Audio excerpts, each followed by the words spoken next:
Hi, Aaron. So you want to know who I'm calling out and what they did in terms of how they mismanaged their agency, correct? First and foremost, this is just a squid ink mask. I mix it with baking soda, bentonite clay, snail resin, some water, and a couple other ingredients that are great for anti-aging. So don't think it's something other than that. Yes, I said squid ink. I totally thought I replied to this, but I guess I must have, but then forgot about it and fell asleep and didn't save it in my drafts. But back on topic. To make a long story short, when I first started this account a couple months ago, I had been getting violations on some of my content, to which I had to learn the very, very sensitive to speech to avoid violations for bullying and hate speech, etc. To which I then heard about agency, a friend named Velma. Agencies promised, well, I'll let the screenshot speak for itself, but they followed through with none of this. And I was going live consistently in the very beginning, but my motivation started to wear when there was drama that had nothing to do with me. What's going on with an agent in which I had truly cared about. I do, obviously. In the very beginning, it felt like I was part of something. It felt like I was part of a family sort of thing. There was a lot of cool camaraderie that was kind of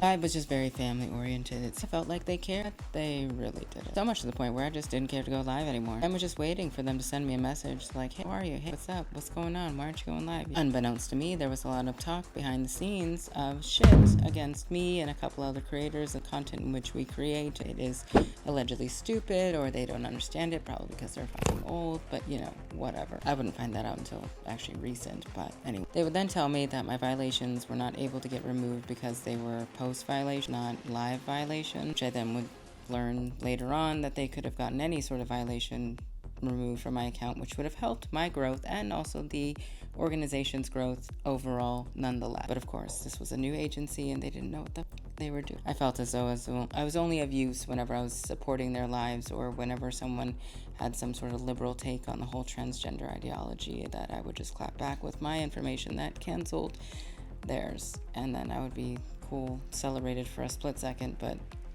not really paid attention too much. Then a month later, I got a comment on my video from the owner's husband, not a message, a comment, asking when am I going to go live again. Now, professionally speaking, I would really think that you would handle your business a little more appropriately in the sense that you would send me a personal DM off the app or in just the app's messaging system in general, rather than giving me the opportunity to make a video response right back. And I did so very, very graciously. That video would then prompt a mass exodus of that agency, to which they lost about 70% of their agency, funny enough. I love it. But you play with fire and you're gonna get burned, I guess. I mean, I don't know. I'm a water sign. That would then prompt my removal immediately from the agency.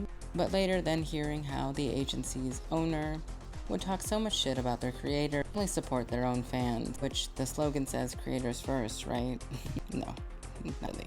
That's the slogan, but that's obviously not what they abide by. Hearing about how, the lady was just projecting her menopause onto everyone else as if it was everyone else's problem. And that information was made known to me first day I got to meet her, which honestly just showed me that she just didn't know how to leave her problems at the door when managing a business. Okay, mistake. I don't need to know that you are going through menopause. Congratulations. Do you want a cookie? Anyways, still for further hearing about the mistreatment about other people and the hostage sort of situation, they were intentionally keeping certain of their creators from being actually taken off the agency's roster was disgusting, to say the least. All because they wanted to keep their gems, their diamonds that they've acquired for the whole live agency's requirement to becoming an official agency, I guess, because there's like a probation period that you have or that you go through for like 3 months. Anyway, I doubt anyone's gonna listen to this whole thing, but honestly, I just don't fuck with that type of bullshit. So I've made the videos that I've made, and I do not regret them because they are 100% honest. It's really unfortunate because, they're like literally 55 years old. They should be setting the example for maturity, adulthood, elder, sort of boomer, whatever. They need to be goddamn mature, but clearly they're still children and run their shit like it's in high school. But I digress. That agency is called We the People Agency. Watch out for them. They're very fake. I don't fuck with fake. Fake pisses me off. But then I get to express it in the way that I did, with no regrets. And this is the very soft sort of version of it. The first recording of this was a lot more of, I could have actually probably gotten a hate speech or bullying violation, but this time it won't. So. Anyways, that's the story. Mind you, also, they were stealing diamonds and money from people, pretty much. Obviously, that's like the bigger fucking issue. Because they make a portion of the diamonds that you procure in lives, etc. Had I known that prior, to which they had exclaimed that they didn't make any money off of this. Anyways, I'm glad to be out. But not all agencies are bad. Agency I think that's looking at. I think I might join because it seems pretty cool. It's like I'm turning a new leaf.